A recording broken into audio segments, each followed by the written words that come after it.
Looks like it's going to be day 3 of this crap overhead, March 28th, Thursday 2012. And you can see the plane here.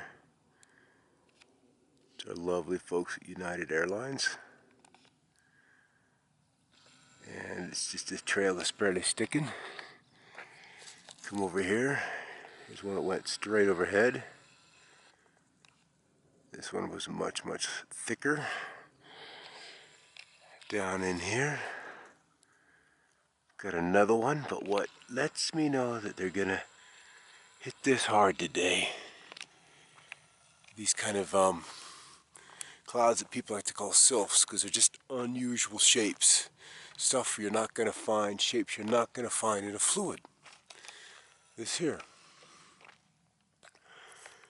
The center shape here, it's kind of got wings.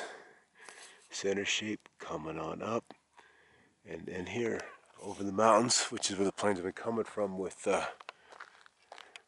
kind of a little ferocity this morning. Haven't got quite the trails to stick just yet.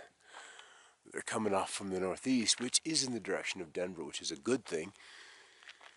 Meaning that we actually could have legit aircraft. There's another trail, so they're already beginning to stick off to the north. Yep, and there's another one right in there, coming up below. So, it's going to be a big day. It's going to be a good day for photography for me. Again, this sylph concept is curious. Plays into the Orgone energy. It's almost as if the fall streak part of the cloud, the weeping crystals coming out of the cloud, comes first, and then the cloud that would support such condensation, crystallization, weeping begins to form secondarily. That's what I'm seeing happen here. Continue, this guy went across, boom, boom, right where the cusping through the beginning of this cloud. This is all kind of coming together with ripples. And so what I'd hoped for would be at least a full-on sunny morning before the afternoon stuff came in. I don't know if I'm going to get that much sunshine today. We're just filling in way too quickly. There's another one down below. That's Iris down a touch. We can see the iridescence happening. We can see some of the wave action. This more looks like feathering. But here's the iridescent where it's glowing. So there has to be something in the atmosphere for the glowing to attach to. And that's what these chemtrails are so good at. Is isolating these areas and keeping the atmosphere loaded with particulates. Very good at that. And they're working hard today. See this little trail, not a big fatty, but you follow them back right to the middle of that feature, which is the middle stripe, creating the symmetry in this. So we have like an equal sign, parallel lines, and then we run diagonally across it, and that plane went laterally right through it. Another plane there, another one up in here. The stripe, this was just a little tiny jet that did this puppy as he ticked the end of a previous trail. So they're just remaining very, very active this day. Very active. Got this little triangle going on out here. There's another jet. You can see he's kind of low, slow. It seriously almost looks like a drone. But it's probably a prop job. But there's this triangle. Get zoomed out here. Boom, boom. And then across the top of this is another faint trail. And then of course that little plane we just saw zip through there is the beginnings of the persistent ones. Across me or behind me on the front range and extending out into Kansas, hundreds and hundreds of these flights. And a whole lot less sunshine, so I suppose I should be grateful for what I do have here. An unusual shape. In fact, there's two parts to this. There's this down here, and then there's this up here. Gotta have the center of what, I would like to keep terming a fall streak cloud beginning to show up in this circular opening. This western edge has been bounded by a chemtrail that's fading away. This is the center point, but then there's this loop connect back to this other pop, And then we have 2 scoops here. There's just 2 eyes up in here. So there's just all of these unusual formations that I find hard to believe are just forming in this gaseous fluid without some kind of an external force, some kind of an external resonance. And then some rippling here. And again, watching this at 720p at a minimum 480 makes a difference. Check your YouTube settings and watch in the highest resolution that your internet will support. Noontime here, just about to do a show on Revolution Radio. We can see this plane left this trail right up here through the middle of this massive formation, which is dividing this cloud, different shape than this cloud, gap that the plane went through, the different formation of cloud structure here.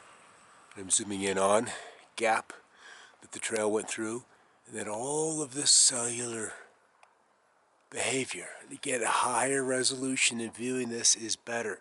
Time and time again, I'm going to say that. Just because there's so much detail in these clouds, and now I'm hearing one very near. Probably just passing overhead. I haven't spotted him yet, but I hear the plane. Oh, there he is. Yep, right where I'm pointing. He's a little guy. He's gone right through this spot that is so key, and he's just a little business jet. Plumbed to do the chemtrailing. He's plumbed to do the chemtrailing, but this was his target, was right in through there. It's kind of like the back end, and from that spot, almost always there's 2, here and here, and then the formation manifests. Just much like when you're stirring a pot of water, you get the vortex going, you shoot a jet of something in it, whether it's air or other water, then you have the splash, and then you have this little trail, much like a boat in the water with the propeller jet, spraying out. That's what we're seeing up here in the sky. But these are some crazy clouds. Look at this one. Trail. Notice how it spreads. And we've got a trail come right across the middle of that spread. And it's perfect. Doing a radio show now, just kind of on pause. Freedom slips. But it's what they do. They see an anomaly, they hit it with a crossflight at the precise angle that anomaly is spreading at. And then all this grief overhead.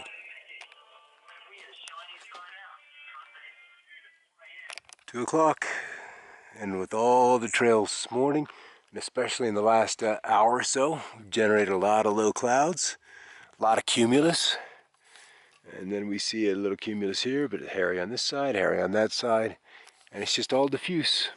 It's just all lost its definition.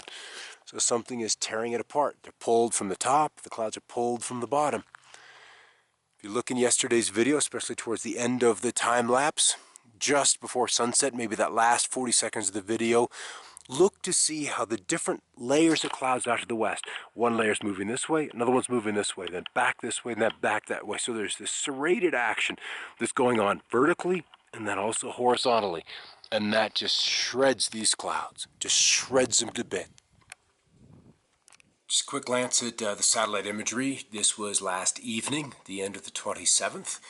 Here in the States, actually under the 26th, and just the expansiveness of the chemtrail operations from Oregon, California, and then major activity out over the Pacific. And then you can see the stripes working out to this little dry zone off the mouth of the Columbia River. It's just a massive operation into Southern California. You see all these little threads, chemtrails.